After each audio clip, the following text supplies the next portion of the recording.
Living in Singapore, where home ownership is over 80%, in fact, close to 90%, not owning a house seems like a crazy idea. It's just part of the journey of a Singaporean. When you grow up, before you get married, you gotta have to get a house first, and then you get married, you move into the house, and that's like a common thing that 90% of Singaporeans do. And the truth is that every time I tell someone that I don't own a house and I don't intend to own one for maybe even the next 10 years, people always give me a very weird look, as if maybe I cannot afford it and there's something I'm hiding, maybe I don't have enough money to buy a property. And the truth is, I do have enough money, and I don't want to sound arrogant, but I do have enough money to buy several houses in Singapore right now, but I'm not doing that. And in this video, I'm going to break down why. And why, if you are starting a business or you're growing your wealth and you are young and you want to take more risks, you might want to consider these things that I'm going to lay out for you first before committing and buying a house. Now, again, this advice is not for everyone because there's no one-size-fits-all advice, and I will elaborate that towards the end of this video. And by the way, majority of my clients in my agency and as well as my software company, they are mainly in the real estate market. So the truth is, this video is going to offend some real estate people who don't agree with me. And so I might be shooting myself in the foot and lose customer just because of doing this video. But like I said, in this channel, I'd rather speak the truth, what I believe is the truth, and what will benefit you the most than benefiting myself. And so I just ask very kindly that if you're in the real estate market, I hope you can be open enough to at least understand my perspective before attacking me just because you feel threatened in any way. And in fact, let me know your perspective if you disagree with me by the end of this video, because I'm always open to listen and learn more. And I hope to have a healthy conversation instead of toxic attacks. So before I dive deeper, do give me an early thumbs up for this video because this will help this channel greatly. And if you're new to this channel, every week I post videos on my journey of building online businesses and my plan to retire by age 35. I don't have any investment courses or make money online course to sell you. I'm just simply a guy on YouTube sharing my journey and adding value. The only thing that I'm selling, full disclaimer, is a marketing software for business owners to generate more leads and sales. So if you don't need that, if you're not a business owner, you don't need to generate more leads, then just hit the like button and enjoy the content. So I want to read you a quote that changed the way I think when I first started my business journey. Whenever you find yourself on the side of the majority, it is the time to reform, pause, or reflect. That's by Mark Twain. See, buying a property in Singapore is essential to most Singaporeans, or at least the most part of the developed world. Most people just buy it because it's the next natural step, because everyone is doing it. But how many of us actually pause and think and ask ourselves this question before we make this decision and ask ourselves, is this the best for us, or am I just following the majority? I realize that people who are successful and people who achieve amazing results and build successful business and who are wealthy, they don't think like the majority. They are the minority. They don't think, act, or do things like everyone else. And so at the beginning, that was how I started this journey, that should I really buy, right? That began the question of, should I really buy a property? Is it the best investment choice for me in the long term? And as I started hanging out with successful business owners, especially young ones, right? People who are in their 20s and their 30s, I realized that many of them don't actually own a property, or at least not yet. And of course, I'm not talking about those in their 40s or 50s, right? Those in the 40s, 50s usually have several properties already.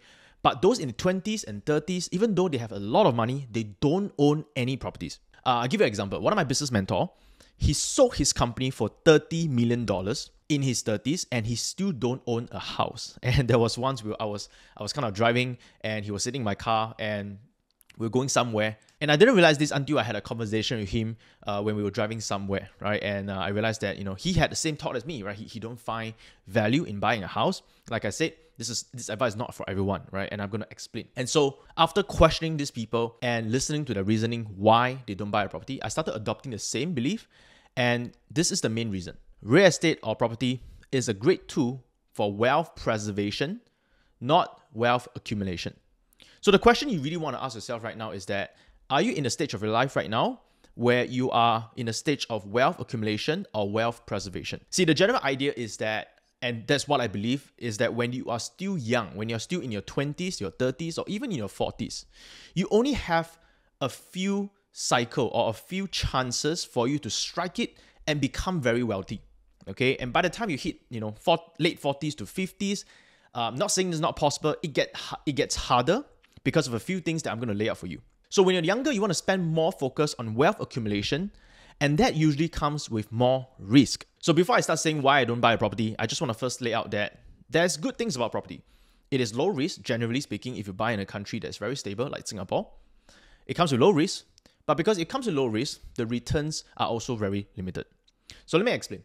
In the wealth accumulation stage, number one, you're still young, and therefore you can afford to take more risk. Number two, you can afford to think longer term, 10 years, 20 years, and face more uncertainties. Number three, if everything fails, even if you lose everything, you still have the ability to continue to make high income because you're still young and you still have another 2 or 3 chances for you to strike it. In wealth preservation, this is when usually you are older, probably in the late 40s, 50s, or even entering the 60s. You are older, therefore, you cannot afford to take more risk. You have to think more short term because you can't think long term, because imagine you are 60 years old, you have to think long term, you cannot enjoy your money at 70. So you have to make more short term decision and the need for more certainty. You may have lost ability to make high income or at least lose out in terms of competitiveness to younger people. So you actually have less to fall back on if you take on things that are higher risk. So let me break this down one by one. In the wealth accumulation stage, you are still young and therefore you can afford to take more risk. Here's an example. Most of my investments, they are in stocks and crypto. They are mainly in high growth company like Tesla and crypto like Bitcoin, Cardano. My year-on-year return on these assets have been over 50% or even more than that annually. See, there's no way you can get that kind of return from real estate, especially in just a couple of years. Even if I were to make it safer and just invest in the S&P 500 index, which is basically a basket of 500 top companies in the US, the year-on-year return on S&P 500 over the past 10 years has been at 14%. And that is without leverage or debt, because in order for you to get the kind of returns with real estate or properties, it requires to take up debt through a form of loans. And the other thing is that it is liquid, right? Anything in the stock market is liquid. I can sell it tomorrow, I can sell it today, and liquidate everything I want. But in property, you are basically stuck for a few months until your properties are sold. But there's a downside to this because stocks, crypto, those things I mentioned are more volatile. Tesla, Bitcoin, all this asset can drop 50% or even 70% in the next few months. And it has happened before. And that's something that can never happen, or at least 99.9999% will not happen to properties in Singapore. But this leads me to my next point. You see, when you are younger and you are in the wealth accumulation stage, you can afford to think longer term. So it is true that Tesla, Bitcoin may drop 50% or even 70% short term. But over a long period of 5 years and 10 years, there's a high probability that it's going to do well. So even if it's dropped short term, as long as I have holding power and I'm not selling it, there's actually no losses. Price will eventually recover and may even skyrocket. Now, again, provided you do your research and know what you're buying. The key here is that you can afford to think 10 years or even 20 years ahead. See, if you are in your 20s and Bitcoin dropped by 50%, you can afford to think, okay, I'm just going to hold it for 10 years. And by the time you hold 10 years, you are in your 30s.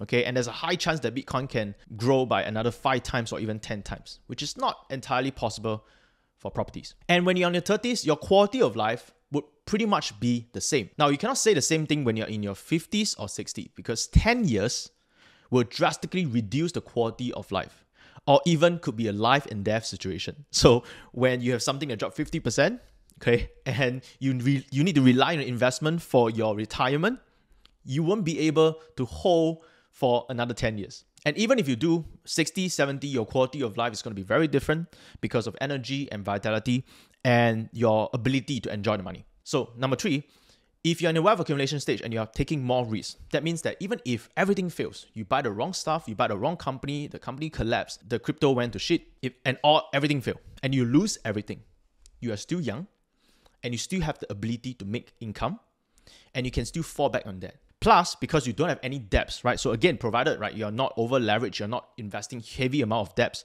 into this speculative assets, it's much easier for you to bounce back. I know that today, if I lose all my investments, I still have the energy, time to generate income for a second or third try to strike it again. And why do I know that? Because I've done it before. When I was 16 years old, all the way to when I was 23 years old, I made a lot of money, but I lost everything because of my stupidity.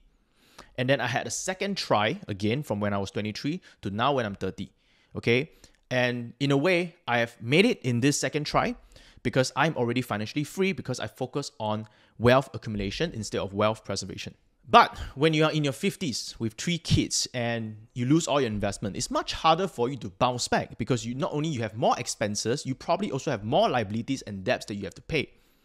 You also have less vitality and energy to compete in the marketplace with the younger generation of people who is working 12 hours, 13 hours a day, and they can afford that. So if you lose everything in your 50s and 60s, it's much harder for you to bounce back. So the idea here is that at different point of your life, you should be focusing on different things. If you want to be wealthy, very wealthy in fact, the main idea is that when you're younger, take more risk.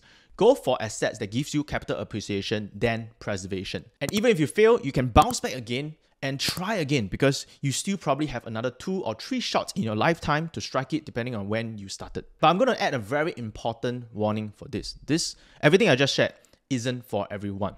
It all comes down to your risk appetite and how much risk you're able to stomach. The idea here is that if you want to be very wealthy, you need to learn to stomach more risk. I've learned from a young age to embrace uncertainties. The fact that I'm running a business shows that. When you're working a 9 to 5, and there's nothing wrong with that, people generally have more certainty because you get paid a salary no matter how well the company you're working for is doing. You can still pay your bills, continue your lifestyle, and worst case scenario, move on to another job. But there is a limitation in terms of wealth you can achieve because you exchange that potential for certainty.